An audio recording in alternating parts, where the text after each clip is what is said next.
স্বামী বিশেষ সময় অক্ষম হলে স্ত্রীর করণীয় কি হবে? মেয়েদের পেশাবের পরে পানি ব্যবহার করার পরে মোছার জন্য আলাদা কাপড় ব্যবহার করা জরুরি কিনা, হস্তমৈথুনে হবু স্ত্রীর হক নষ্ট করা হয় কিনা, আপন দুই বোনকে একত্রে বিয়ে করা যাবে কিনা, ভাঙা প্লেটে খাওয়া যাবে কিনা, আজানের সময় কিছু খেলে গুনাহ হবে কিনা, টিকটিকি দেখলে কি মারতেই হবে, প্রয়োজনে কি খুঁজে খুঁজে মারতে হবে, বিষয়টা নিয়ে খুব দ্বিধাদ্বন্দ্বে আছি, জানাবেন প্লিজ। অনেক জায়গায় বসে প্রস্রাব করার ব্যবস্থা নেই, দাঁড়িয়ে পেশাব করতে হয়, এরকম পরিবেশ আমরা কি করব? পরিস্থিতির কারণে স্বামী স্ত্রী যদি 5 বছর দূরে থাকে তাহলে শরীয়ত মোতাবেক স্ত্রীকে কি আবার বিয়ে করতে হবে? অ্যালকোহল যুক্ত পারফিউম ব্যবহার করে নামাজ আদায় করলে নামাজ হবে কিনা? জিন কি মানুষের সাথে সবাস করতে পারে? স্বামী সিগারেট খেলে ওয়াইফের করণীয় কি? নামাজের সময় পাশ দিয়ে কেউ গেলে বা আসলে আমার আম্মু নামাজের ভেতরই তাকায়, এতে নামাজের কোনো সমস্যা হবে কিনা? শীতের দিনে টাকনুর নিচে কাপড় পরা যাবে কিনা? চলুন আপনাদের যে সমস্ত প্রশ্ন ইতিমধ্যে চলে আসছে সেগুলোর উত্তর দেওয়ার পালায় আমরা প্রবেশ করি। ফয়সাল আহমেদ আপনি লিখেছেন, টিকটিকি দেখলে কি মারতেই হবে, প্রয়োজনে কি খুঁজে খুঁজে মারতে হবে, বিষয়টা নিয়ে খুব দ্বিধাদ্বন্দ্বে আছি, জানাবেন প্লিজ। না, খুঁজে খুঁজেই আপনাকে মারতে হবে এমন কিছু কোনো বাধ্যবাধকতা নেই, বরং আপনার চোখে পড়েছে উপদ্রব করে আপনি মারবেন, কিন্তু এটার জন্য আপনি খুঁজে খুঁজে বেড়াবেন, এটার পিছিয়ে পিছিয়ে ঘুরে বেড়াবেন, আপনার অনুসন্ধান করে বেড়াবেন, এই কথা হাদিসে বলা হয়নি। জুলেখা খাতুন আপনি লিখেছেন, নতুন কোনো কাপড় পরে না ধুয়ে নামাজ পড়লে নামাজের কোনো ক্ষতি হবে কিনা? নতুন কোনো কাপড় পরলে সেটা ধুয়েই পড়তে হবে এমন কোনো বাধ্যবাধকতা নেই, কারণ নতুন কাপড় মানেই যে সেটা নাপাক, সেটাতে অপবিত্রতা আছে এমনটি তো নিশ্চিত নন আপনি, তাহলে এটি ধোয়াটা বাধ্যবাধকতা কেন হতে যাবে? তবে হ্যাঁ, আপনারা যদি নতুন কাপড় কেনার পর দেখলেন যে সেখানে কোনো নাপাক আছে, তাহলে ওই জায়গায় সেই নাপাকটা ধোয়াটাই হলো আবশ্যক। অতএব শরীর দৃষ্টিকোণ থেকে নতুন কাপড় ধুয়ে পড়তে হবে এমন কোনো বাধ্যবাধকতা নেই। মোহাম্মদ আব্দুর রাকিব আপনি লিখেছেন, হস্তমৈথুনে হবু স্ত্রীর হক নষ্ট করা হয় কিনা? এটি আপনার স্বাস্থ্য নষ্ট হয়, আপনি নিজের হক নিজে নষ্ট করছেন, নিজের আমল নষ্ট করছেন, এবং এর মাধ্যমে যদি আপনার যৌন শক্তি কমে যায় সেক্ষেত্রে আপনি স্ত্রীর হক নষ্ট করছেন, অবশ্যই সেজন্য এটি নাজায়েজ এবং গুনাহের কথা, হারাম। শারমিন আক্তার মিলি লিখেছেন, পরিস্থিতির কারণে স্বামী স্ত্রী যদি 5 বছর দূরে থাকে তাহলে শরীয়ত মোতাবেক স্বামী স্ত্রীকে কি আবার বিয়ে করতে হবে? না, 5 বছর কেন, 10 বছরও যদি কোনো কারণে দূরে থাকে, তাদের মধ্যে বিচ্ছেদ বা তালাক না হয়, তাহলে তারা পুনরায় বিয়ে করতে হবে না, তাদের সম্পর্ক টিকে থাকবে তালাক না হওয়া পর্যন্ত। রাইসানি আপনি লিখেছেন, আজানের সময় কিছু খেলে গুনাহ হবে কিনা? আজানের সময় কোনো কিছু খেলে কোনো গুনাহ হবে না। আমরা অনেকে মনে করি আজানের সময় কিছু খাওয়া পান করা যাবে না, এটা করা যাবে না, ওটা করা যাবে না। আপনি যে কোনো কাজ করতে পারেন, টয়লেটে থাকলে আপনি টয়লেটে কাজও সারতে পারেন। তবে আপনি যখন টয়লেটে নাই, পবিত্র জায়গায় আছেন বা স্বাভাবিক অবস্থা আছেন, তখন আপনি আজান শুনলে আজানের জবাব দেওয়ার চেষ্টা করবেন, এটা হলো মূল কথা। খেতে গেলে খাওয়ার ফাঁকে ফাঁকে আপনি আজানের দেওয়ার চেষ্টা করবেন, কিন্তু আজান হলে কিছু খেতে পারবেন না এমন কোনো কথা নেই। এখানে বিষয় হলো জবাব দেওয়ার চেষ্টা করবেন যদি আপনি পবিত্র জায়গায় থাকেন। নূর কদর এআইডি থেকে লিখেছেন, স্বামী সিগারেট খেলে ওয়াইফের করণীয় কি? ওয়াইফে তাকে বোঝাবেন, যথাসম্ভব নিজে না পারলে অন্য কাউকে দিয়ে বোঝাবেন, আল্লাহর কাছে দোয়া করবেন, তারপর তিনি যদি ফিরে না আসেন একান্ত তার গুনাহ হবে, ওয়াইফ অন্তত দায়মুক্ত হলেন।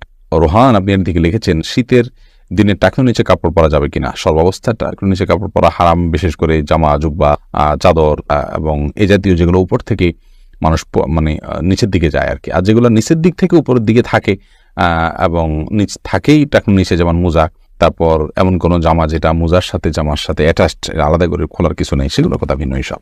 বাকি শীতের অজুহাতে টাকনুর নিচে পোশাক পরা যায় না, প্রজাপতি মোজা পরিধান করবেন। প্রজাপতি নীর এআইডি থেকে আপনি লিখেছেন, ভাঙা প্লেটে খাওয়া যাবে কিনা?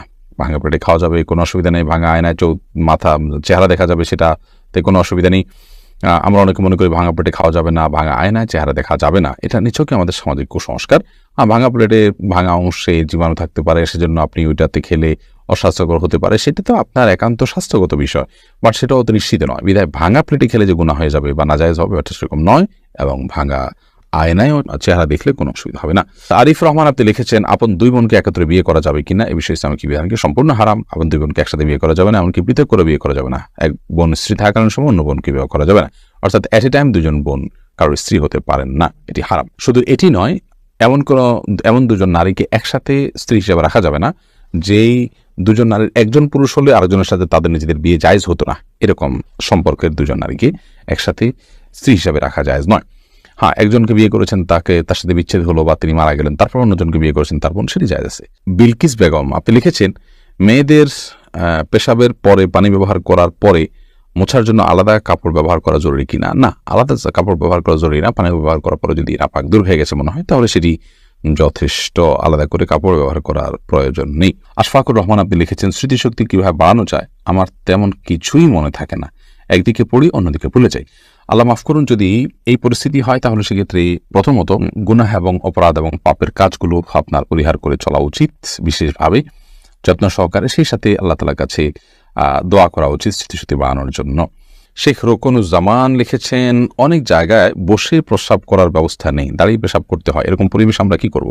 যদি কোনো প্রকার ব্যবস্থা না থাকে এবং দাঁড়িয়ে পেশাব করা ছাড়া নিরুপায় থাকেন, তাহলে আপনি অবশ্যই দাঁড়িয়ে পেশাব সেখানে করতে পারেন, যেহেতু আপনি নিরুপায়। কিন্তু নিয়মিত অভ্যাস বাড়ানো সঠিক নয়, কারণ নবী করিম সাল্লাল্লাহু আলাইহি ওয়াসাল্লাম বসেই সবসময় পেশাব করতেন। তবে বিশেষ একবার তিনি দাঁড়িয়ে পেশাব করেছেন এবং সেটি কারণ ছিল এমন একটা জায়গায় তিনি গেছেন যেখানে ময়লা আবর্জনা চতুর্দিকে ফেলেছে মানুষ এবং সেখানে বসার মতো কোনো জায়গা ছিল না, সেজন্য তিনি সেখানে দাঁড়িয়ে পেশাব করেছেন।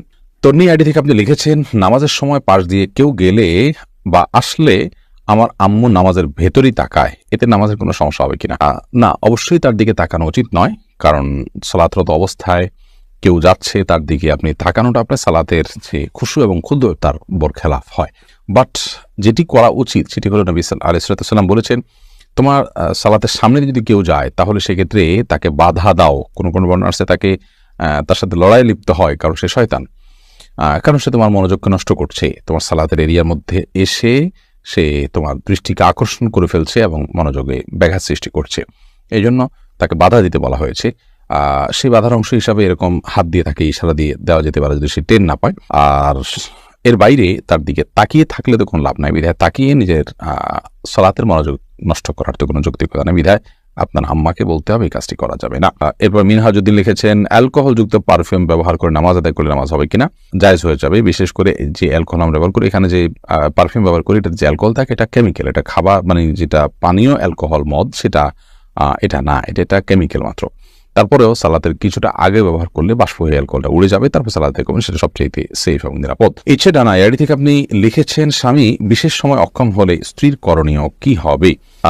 স্বামী যদি অক্ষম হয় পুরোপুরি এবং স্ত্রী যদি তার যে চাহিদা আছে এটি পূরণ না হওয়ার কারণে তিনি গুনাহে এবং পাপে লিপ্ত হয়ে যেতে পারেন এমন আশঙ্কা তৈরি হয়, তাহলে সেক্ষেত্রে অবশ্যই সে স্বামী থেকে তিনি বিচ্ছেদ নেবেন। যদি সেটা চিকিৎসার অযোগ্য হয়, চিকিৎসার যোগ্য হলে সেটার জন্য অবশ্যই তিনি সময় দিবেন, সুযোগ দিবেন, চেষ্টা করবেন নিজে। যদি তারপরও কোনো উপায় না থাকে এবং চিকিৎসার অযোগ্য হয়, তাহলে সেক্ষেত্রে তিনি সেখান থেকে বিচ্ছেদ নিয়ে অবশ্যই অন্যত্র বিয়ের উদ্যোগ গ্রহণ করতে পারেন, শরিয়া সেই অধিকার তাকে দিয়েছে। এরপরে মোহাম্মদ বেলাল হোসেন লিখেছেন, জিন কি মানুষের সাথে সবাস করতে পারে? জিন মানুষের স্ত্রী মিলনে মানুষের সাথে সামিল হতে পারে বলে বিভিন্ন বর্ণনা থেকে বোঝা যায়। বিশেষ করে যখন বিসমিল্লাহ কেউ পাঠ না করে তখন জিন সেখানে সামিল হয়, খুব ভয়াবহ কথা অবশ্য। তো এই জন্য মুসলমান সব ক্ষেত্রেই, শুধু এটি নয়, আপনার খাওয়া দাওয়াতে জিন সামিল হতে পারে, ঘুমের সময়, বাসা প্রবেশের সময় তার সাথে প্রবেশ করতে পারে। তো এই জন্য বাসা প্রবেশের সময়, খাওয়ার পান করার সময় এবং স্ত্রী মিলনের সময় সময়গুলোতে বিসমিল্লাহ বলতে হয়। বিসমিল্লাহ বললে শয়তান আর সেখানে অংশগ্রহণের কোনো সুযোগ পায় না।